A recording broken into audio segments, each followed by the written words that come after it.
നമസ്കാരം. ഒരു പുതിയ വീഡിയോയിലേക്ക് സ്വാഗതം. എൻ്റെ രാഷ്ട്രീയ നിരീക്ഷണങ്ങൾ എന്ന വീഡിയോയിലേക്കാണ് നിങ്ങൾക്ക് എല്ലാവർക്കും സ്വാഗതം പറയുന്നത്. ഇപ്പോൾ നിലവിലത്തെ സ്ഥിതി ഞാൻ പറയുമ്പോൾ കേരളത്തിലെ മുഖ്യമന്ത്രി ആരാണ് എന്നുള്ള ആകാംക്ഷയിൽ കേരളം കാത്തിരിക്കുന്ന ഒരു സ്ഥിതിയിലാണ് ഞാൻ ഈ വീഡിയോ നിങ്ങളുമായി ഷെയർ ചെയ്യുന്നത്. എന്തായാലും ഇന്ന് ഉച്ചയ്ക്ക് മുമ്പ് അറിയാൻ പറ്റും, അഥവാ ഉച്ചയ്ക്ക് തന്നെ അറിയാൻ കഴിയും എന്നുള്ള വിശ്വാസമാണ് ഇപ്പോൾ നിലവിൽ രാഷ്ട്രീയ കേരളം കാത്തിരിക്കുന്നത്. എൻ്റെ ഒരു നിരീക്ഷണത്തിൽ തീർച്ചയായും വി.ഡി. സതീശൻ ആവാനാണ് സാധ്യത എന്ന് ഞാൻ വിശ്വസിക്കുകയാണ്.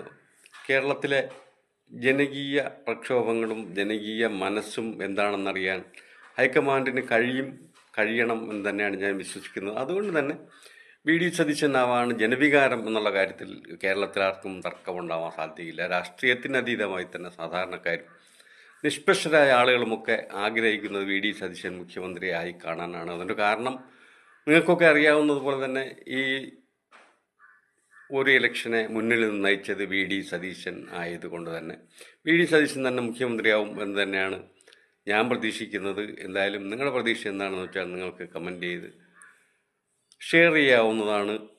അപ്പോൾ അടുത്തതായി പ്രധാനമായും എനിക്ക് പറയാനുള്ളൊരു കാര്യം, ഇന്നലെ NSSത്തിൻ്റെ നേതാവ് പറഞ്ഞ ഒരു വിഷയത്തെക്കുറിച്ചാണ്.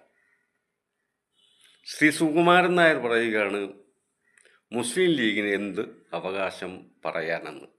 അതിനു മുമ്പ് നമ്മുടെ സുകുമാരൻ നായർ സ്വയം കണ്ണാടിയിലൊന്ന് നോക്കി പറയണം, സുകുമാരൻ നായർക്ക് എന്ത് അവകാശം?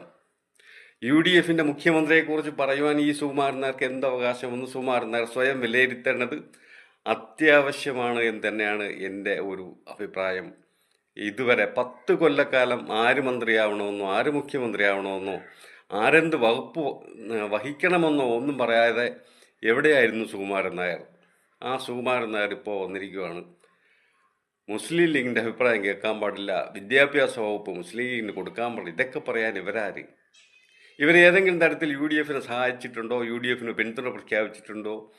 UDFന് വോട്ട് ചെയ്യാൻ ആഹ്വാനം ചെയ്തിട്ടുണ്ടോ? ഒന്നുമില്ലാത്ത ഈ സുകുമാരൻ നായർക്ക് ഇപ്പോൾ വന്നി അഭിപ്രായം പറയാൻ ഒരു എളുപ്പമില്ലല്ലോ എന്ന് ആലോചിക്കുകയാണ്. ഇതാണ് കോൺഗ്രസ് ഭരിക്കുമ്പോഴുള്ള ഏറ്റവും വലിയ കുഴപ്പമെന്ന് എനിക്ക് തോന്നുകയാണ്.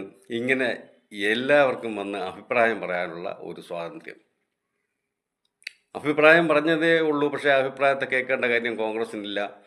അതുപോലെ തന്നെ വെള്ളാപ്പള്ളിയുടെ അഭിപ്രായം നമുക്കറിയാം. വെള്ളാപ്പള്ളിയും കഴിഞ്ഞ 10 വർഷമായി കോൺഗ്രസിനും കോൺഗ്രസ് നേതാക്കൾക്കുമെതിരെ ചളിവാരി എറിഞ്ഞുകൊണ്ടിരിക്കുകയാണ്. ഇപ്പോൾ വീണ്ടും അല്പം മൗനത്തിലാണ്. അത് കഴിഞ്ഞാൽ സ്വന്തം കാര്യം നേടാൻ വേണ്ടി ഇവരൊക്കെയും UDFന് പുറകെ വരും. UDFൻ്റെ എല്ലാ കാര്യങ്ങളിലും ഇവരൊക്കെ അഭിപ്രായം പറയാൻ ശ്രമിക്കുകയും ചെയ്യും. പക്ഷേ ഈ അഭിപ്രായങ്ങളൊന്നും കേൾക്കാതിരിക്കാൻ UDF തൻ്റെ ഇടം കാണിക്കണം എന്നാണ് അഭിപ്രായം. പ്രത്യേകിച്ചും വി.ഡി. സതീശൻ മുഖ്യമന്ത്രിയാവണമെന്ന് പറയുന്നതിൻ്റെ ഉദ്ദേശവും അതാണ്. ഇവരുടെ തിണ്ണനിറങ്ങണ്ട എന്ന് വി.ഡി. സതീശൻ പറഞ്ഞതുകൊണ്ടാണ് ഇവർക്കൊക്കെയും വി.ഡി. സതീശനുള്ള വൈരാഗ്യം. അതുകൊണ്ട് തന്നെയാണ് കേരള സമൂഹം ആ ഒരു നിലപാടിനാണ് അംഗീകാരം. കേരളത്തിൻ്റെ മതേതര നിലപാടിനുള്ള അംഗീകാരമാണ് ഈ കഴിഞ്ഞ തെരഞ്ഞെടുപ്പിൽ കണ്ടത്. അത് വി.ഡി. സതീശൻ മുന്നോട്ട് വെച്ച നിലപാടാണ്. ഈ മതസംഘടനകളുടെ തിണ്ണനിറങ്ങാൻ UDFും കോൺഗ്രസും പോവേണ്ടിയില്ല എന്നുള്ള അതിശക്തമായൊരു നിലപാടാണ് വി.ഡി. സതീശൻ എടുത്തത്. അതിന് കേരളത്തിലെ ജനം അംഗീകരിക്കുകയും അതിനായി വോട്ട് ചെയ്യുകയും ചെയ്തു. അതുകൊണ്ട് തന്നെ ഇവരുടെ നിലപാടുകൾ കേൾക്കേണ്ട യാതൊരു ആവശ്യവും കോൺഗ്രസിനില്ല. ഉളുപ്പുണ്ടെങ്കിൽ ഇവരാരും ഇങ്ങനെ ഒരു അഭിപ്രായമോ നിർദ്ദേശമോ പറയാൻ വരില്ല എന്ന് തന്നെയാണ് ഞാൻ വിശ്വസിക്കുന്നത്. കഴിഞ്ഞ 10 വർഷം ഇത്തരത്തിലുള്ള ഒരു അഭിപ്രായം ഇവർക്കില്ലായിരുന്നു. ഇവരൊക്കെ ആളുകളെന്നാണ് പറയുന്നത്. ഹിന്ദുക്കൾക്ക് വേണ്ടി നിൽക്കുന്നു എന്നൊക്കെ പറയുമ്പോൾ ശബരിമലയിൽ സ്വർണം ഒന്നാകെ കൊള്ളയടിച്ചു കൊണ്ടുപോയിട്ട് ഒരഭിപ്രായം പറയാൻ നാളിതുവരെയും ഈ 2 ആളുകളും തയ്യാറായിട്ടില്ല. വെള്ളാപ്പള്ളിയായാലും സുകുമാരൻ നായരായാലും മൗനവ്രതത്തിലായിരുന്നു കഴിഞ്ഞ 10 വർഷം. LDF ചെയ്തു കൂട്ടിയ കൊള്ളതായ്മകളെക്കുറിച്ച് ഒരക്ഷരം മിണ്ടുവാൻ ഇവരാരും ഒട്ട് തയ്യാറായിരുന്നില്ല. ഇപ്പോൾ ഇതാ പുതിയ കോട്ടും സൂട്ടും ഒക്കെ ഇട്ട് ഇറങ്ങിയിരിക്കുകയാണ്. കോൺഗ്രസിൻ്റെ മുഖ്യമന്ത്രി ആരും തീരുമാനിക്കാനും കോൺഗ്രസിൻ്റെ മന്ത്രിമാർ ആരും തീരുമാനിക്കാനും വകുപ്പുകൾ എന്തൊക്കെയാണെന്ന് തീരുമാനിക്കാനും ഒക്കെ വന്നിരിക്കുകയാണ് സുകുമാരൻ നായർ. വെള്ളാപ്പള്ളി ഇതുവരെ തെരഞ്ഞെടുപ്പിന് ശേഷം കുറച്ച് മൗനത്തിലാണ്. കാരണം പഴയതൊക്കെ ആളുകളൊന്ന് മറന്നോട്ടെ എന്ന് വിചാരിച്ചായിരിക്കാം. അത് കഴിഞ്ഞാൽ വീണ്ടും വെള്ളാപ്പള്ളിയും വന്നേക്കും. സതീശനായാൽ പ്രത്യേകിച്ചും പറയും മുസ്ലിം ലീഗിൻ്റെ നോമിനിയായിട്ട് ഇതാ സതീശൻ എന്നിരിക്കുന്നു, ഞാൻ നേരത്തെ പറഞ്ഞതാണല്ലോ എന്നൊക്കെ പറയാൻ ചിലപ്പോൾ വെള്ളാപ്പള്ളിയും വരാതിരിക്കില്ല. പിന്നെ വെള്ളാപ്പള്ളിക്ക് ചില ഉദ്ദേശങ്ങളുണ്ട്. എപ്പോഴും ഭരണത്തിന് താങ്ങി നിൽക്കണം ഉദ്ദേശം. തൻ്റെ പഴയ കേസുകളൊക്കെ ഒതുക്കി തീർക്കാനും കുത്തിപ്പൊക്കി കൊണ്ടുവരാതിരിക്കാനും ഒക്കെ ഉള്ള ആഗ്രഹമുണ്ട്. അതുകൊണ്ട് ഒരുപക്ഷെ മൗനമായിരുന്നേക്കാം.